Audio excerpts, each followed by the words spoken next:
What is going on, YouTube people? Today, I figured we are halfway through the year. I wanted to look at 6 months worth of data because so far the year of 2025 is 1000% the year of Pokemon. Now, it could all change. There's still 6 months to go. So it'll be interesting to look at this, at the end of December, early January, at the end of 2025, beginning of 2026.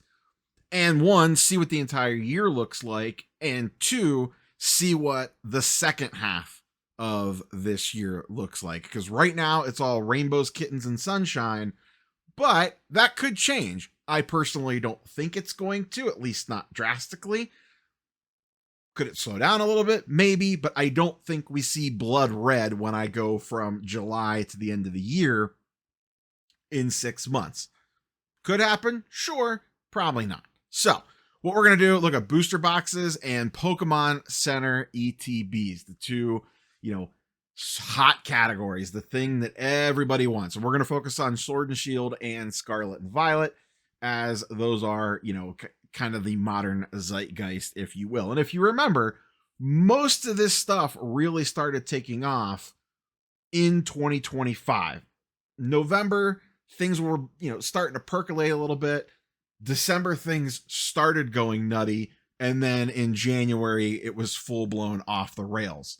So most of this stuff is going to have massive gains. And when you look at it, when you think back to if you were hoarding sealed Pokemon, even small amounts of it, I'm a small time player when it comes to sealed Pokemon product, and I know what my numbers have done.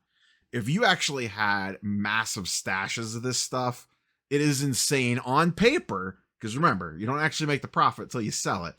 On paper, you have to be up metric tons. So we're in Market Movers today. Link in the description down below if you want to check Market Movers out. It does not pull TCG player data, but it does pull eBay, Golden, and a bunch of other different places. I like it because of the way that you could chart, graph, look things up. They have a sealed product section of the website. There's a drop-down menu. You can look at individual cards or sealed product. And then I like the movements tab down here. It allows you to put in all these various different parameters for what you want to search for. And then you can look at 7, 14, 30, 60, 90, 180, or an entire year's worth of data, and then sort it however you want. So I'm going most expensive to least expensive. And the interesting part, the number of the price change is massive in some cases. Like Evolving Skies is up $667. I actually am more interested in almost the percentage change of how many of these things went really, really nuclear. Because, for example, Fusion Strike went up 55%, Evolving Skies went up 58%. So yeah, Evolving Skies is, the big boy on the block at $1,800, but you actually made the same amount of money on Fusion Strike if you had more boxes of it, if your initial investment was the same. So let's run through some of these. Obviously, Evolving Skies, number one on the list, up 57%. Fusion up 55%. Sword and Shield base, the set everybody hated, up 46%. Lost Origin and Chilling Reign only up 20 and 15%. These are two that got a little hyped in that December area, so you're not catching the initial bump up on these. These two bumped really early. Fusion Strike bumped a little bit later, and Evolving Skies is a monster all its own. Brilliant Stars has recently gone really, really crazy, and it's kind of funny, once again, looking at the percentage gain. One of the higher ones on here, a 71% increase in 6 months. And then we get our first Scarlet and Violet set here at $381. Good Lord, these have gone crazy just recently. A lot of this movement is in the last month, really. Up 85%. And part of that is because Paldea Evolved, along with a handful of others, is from the original block of 4. And they have now hit their 2-year anniversary date, which is usually one of the signals of this thing is winding down. It becomes less and less likely every day that we are potentially going to get reprints on this. Could we? Yes. Will we? I have no idea. But given everything else that's going on, a new era coming in a couple of months, them needing to reprint a ton of stuff that's currently in the cycle, Prismatic, Destins, Surging still, those sorts of things, makes it a little less likely that Paldea gets hit and the market price is starting to jump. And let's be honest, even if Paldea Evolved got a massive reprint tomorrow, it's the distro is going to sell it at, let's say it maybe $325 a box if you're lucky, $350 a box, $340 a box. It's not like you're getting some big huge deal on it, so the floor is a little bit protected there. Astral Radiance up about 45%. That's, generally speaking, almost everything is up about 40 to 50% is the main number increases here. Silver Tempest 46%. Rebel Clash 50%. Vivid Voltage, the set everyone loves to hate, up 40%. Our first red on the ledger, and this is just more due to timing than anything else. Destin Rivals, the most recent release, down 20%. Remember, it started this chart off at $300, which was some of the early pre-ordering pricing.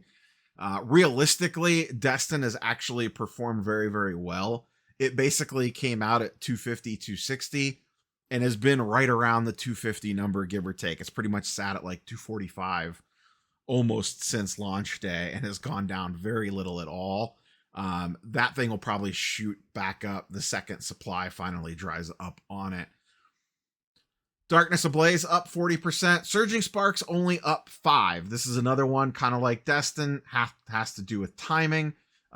Surging came out at the beginning of the year, came into the market, or at the end of last year, was already established at its inflated price when the year started, and has basically stayed flat and has actually gone through a decent sized reprint. Obsidian Flames up 66%. This is the set nobody could figure out because there's only one real card in it, but the box prices continue to go to the moon, even though the set value is not there to necessarily justify it.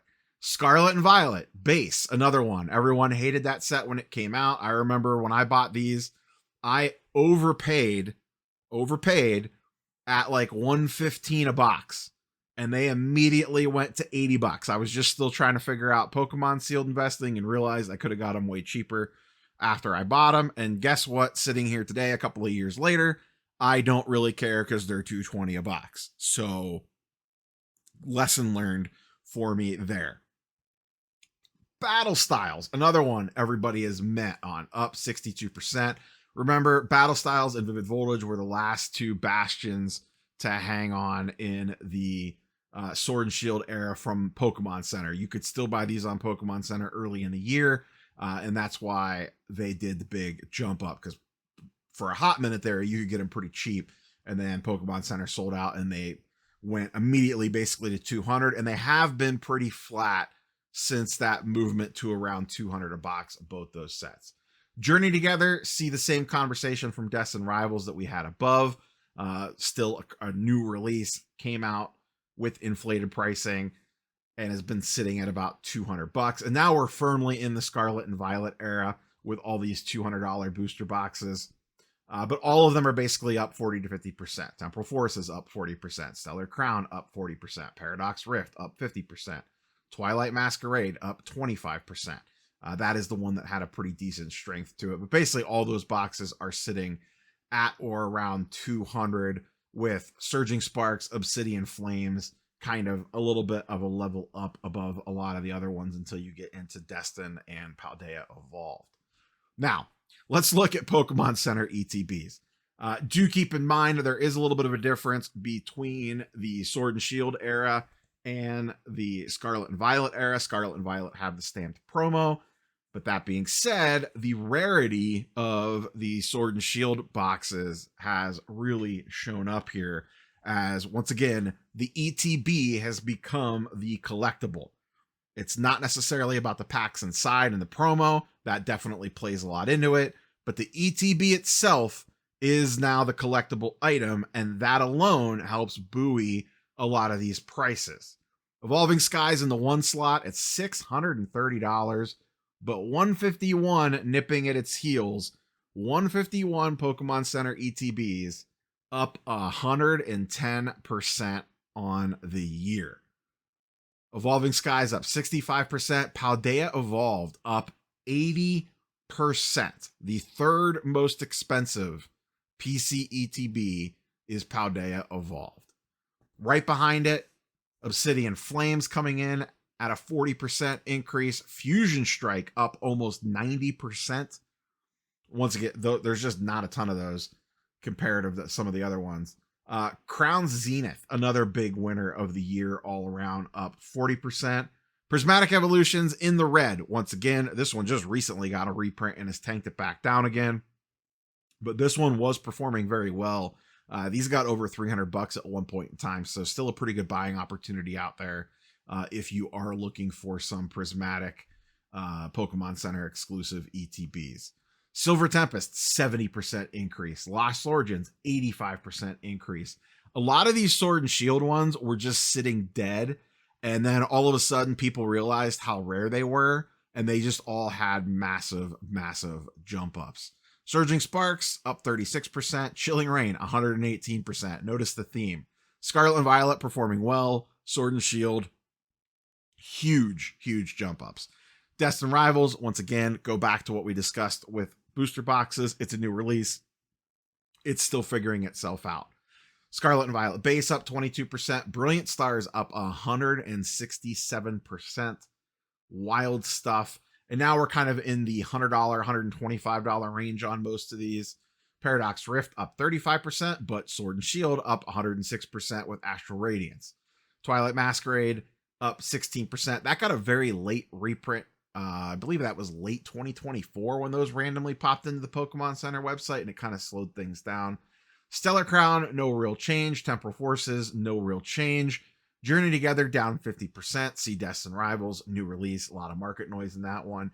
And then Shrouded Fable coming in at $80, the set everybody loves to hate. Congratulations if you were sitting on a bunch of Pokemon product to start off 2025/end 2024. You were probably having a very good year so far. And this, I'm not even looking at any of the ancillary products like booster bundles, various collections, Blooming Waters, all of those sorts of things that have also performed really well. And just regular old ETBs have also gone up quite a bit over the last 6 months. Curious for your thoughts and comments. What do the next 6 months look like? I have a feeling it'll still be a decent amount of green, but I don't think that we see, 50 to 100% increases. Now, where we might see it is, and I think the next area to potentially explode, assuming the market stays hot, and it might take a little bit longer than the next 6 months, but those early, we talked about it earlier, the early Scarlet and Violet sets, as they get closer and closer to rotation and being out of print. And there is, because right now a lot of people I think just hold back because they hope and wish more might come to market. Whenever we get to that point when it's like, oh, there's definitely not any more of these coming to market, then I think we could potentially see price explosion on those early sets. This is all assuming that the market stays at least lukewarm to hot. So that's all I got for you, boys and girls. Catch you on the next one. Peace.